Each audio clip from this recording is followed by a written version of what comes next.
आप लोग को संगत में आते हैं तो सीखने की जरूरत है। कहा जाता है कि जो जितना अधिक सीखेगा उतना ही गुणवान होगा, और जो जितना अनपढ़ रहेगा उतना ही वो गुलाम होगा। तो आप लोग गुणवान बनना चाहते हैं कि गुलाम बनना चाहते हैं? बोलिए, गुणवान बनना चाहते हैं ना कि गुलाम बनना चाहते हैं? और जो गुलाम बन के रहता है वो हमेशा सदा से गरीब, लाचार और दूसरे के भरोसे पे वो अपनी जिंदगी जीने के काम करता है।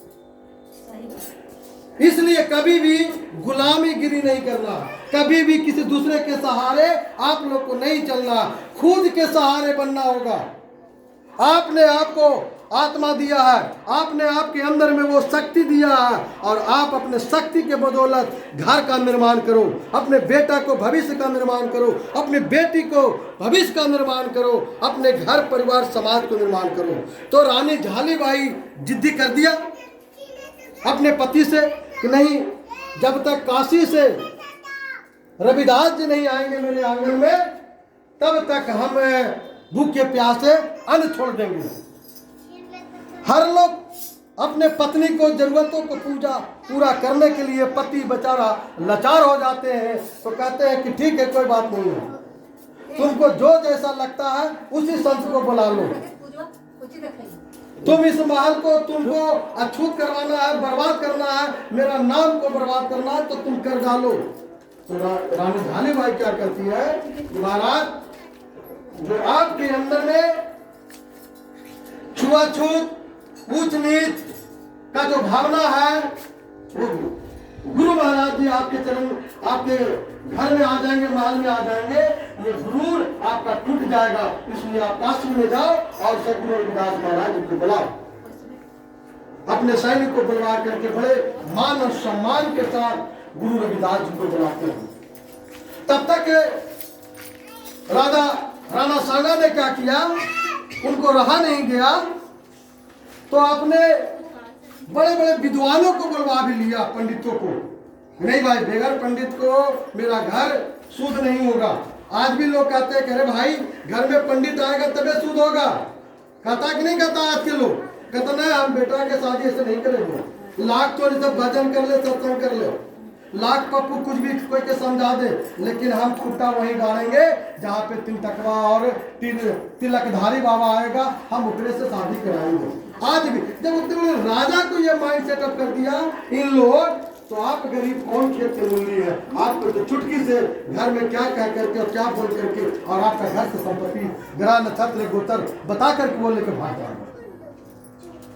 तो राणा सांगा ने क्या किया कि पूरे ब्राह्मण को बैठा करके, और उधर से जब मंत्री रविदास जी को जय जयकार करते हुए आते हैं, तो जैसे ही रविदास जी को नजर पड़ता है सारे ब्राह्मण को, तो उनको मानो कि करंट लग जाता है। बोले ये क्या कर दिया राजा, ये हम लोग को बीच में एक अछूत रविदास चमार को बुला करके क्या साबित करना चाहता है।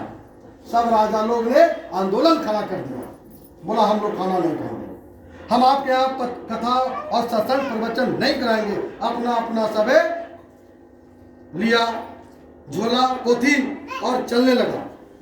राणा सांगा ने हाथ जोड़ करके कहा, हे पुरोहित, हे महाराज, आप लोग नाराज ना हो, आप लोग बैठे, वो आगे हैं, कोई बात नहीं है। मेरी पत्नी ने ही बहुत जिद की थी, पर क्या करे, पत्नी का मजबूर है। आज भी हमारे संगत में कहते हैं पति पत्नी में अभी भी दोनों में बनाव नहीं होता।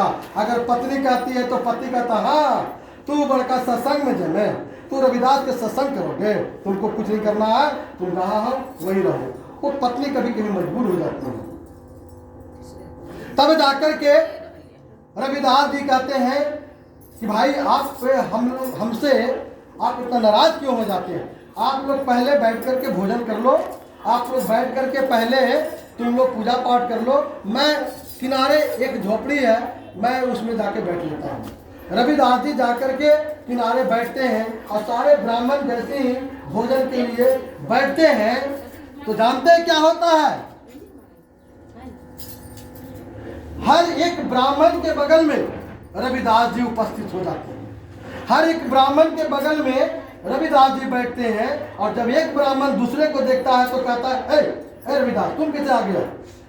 उधर देखता है अरे ये रविदास जी कैसे आ गया? दाएं देखता है तो रविदास, बाएं देखता है तो रविदास, उस पंगत में देखता है तो रविदास। और राणा सांगा और झालीबाई कह के कहती है धन हो प्रभु, धन हो प्रभु। और दौड़े दौड़े रानी झालीबाई जाके कुटिया में और रविदास जी को पैर पकड़ करके और मत्था टेकती है और जय जयकार करके और वही कहती है पायो रे मैंने नाम रतन धन पायो, पायो रे मैंने गुरु रविदास की महिमा को देखा मैंने। मतलब इतना झूम कर को विभोर हो गई, रोने लगी रानी झालीबाई। तो राणा सांगा कहता है हे गुरुदेव, हमारी पत्नी बोलती थी रविदास जी के बारे में, मुझे यकीन नहीं होता था। और वो दौड़े दौड़े राणा सांगा भी बहुत मान और सम्मान के साथ वह रविदास जी को उच्च सिंहासन देते हैं। और रविदास जी को देख करके सारे ब्राह्मण को भी मन में खुशियाँ होती है, सारे ब्राह्मण भी जय जयकार करते हैं कि हम तो देखते थे ये चमार है, हम तो देखते थे अपने इस आँख से ये अछूत है, हम तो देखते थे ये चंडाल है, ये गरीब है, लेकिन नहीं, आज मुझे एहसास हो गया है ये चमार नहीं, ये भगवान का दिया हुआ अवतार है, ये तो उस परमपिता परमात्मा का भेजा हुआ एक दूत है। चारों वेद को करत खंडवती, तब भी प्रकृत दंडवती। मन चंगा तो कठवती में गंगा, मन चंगा तो कठवती में गंगा। प्रेम से बोलिए गुरु रविदास महाराज की जय। तो साथ संगत जी गुरु रविदास जी के चरणों में उस सभा